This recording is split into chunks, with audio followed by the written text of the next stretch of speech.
বাংলায় ভদ্রতা দেখাতে সকালবেলা কারো সাথে দেখা হলে আমরা বলে থাকি সুপ্রভাত।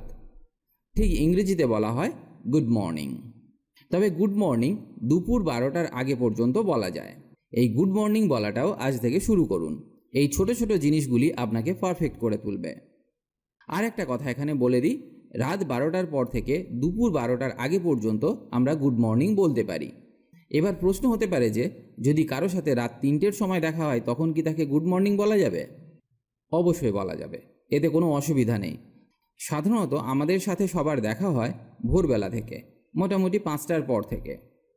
অনেকেই বলবেন এটা তো আমিও জানি, সকালবেলা গুড মর্নিং বলতে হয়। জানা আর ব্যবহার করার মধ্যে আকাশ পাতাল তফাৎ।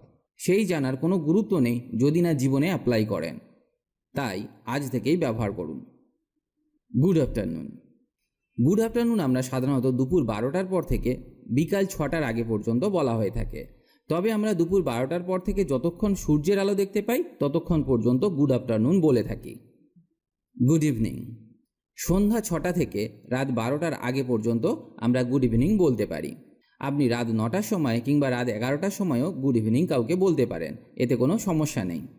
রাত 12টার আগে পর্যন্ত আমরা গুড ইভিনিং বলতে পারি। আপনি রাত 9টার সময় কিংবা রাত 11টার সময়ও গুড ইভিনিং কাউকে বলতে পারেন, এতে কোনো সমস্যা নেই। এবার অনেকের মনে প্রশ্ন হতে পারে গুড নাইট তাহলে কখন বলবো? তাহলে চলুন শিখে নেওয়া যাক কখন গুড নাইট বলবেন। অ্যাকচুয়ালি গুড নাইট তখন বলা হয় যখন সন্ধ্যাবেলার পর কারো থেকে বিদায় নেওয়া হয়। কারো সাথে সন্ধ্যাবেলা কিংবা রাতে দেখা হলে আপনি তাকে গুড নাইট বলতে পারবেন না। আপনি তখন তাকে এই কথাটি বলতে পারবেন। আপনি তাকে গুড নাইট তখন বলতে পারবেন যখন আপনি সেখান থেকে ফিরে আসছেন, তখন মানে তার সাথে সেদিনে আর আমার দেখা হবে না।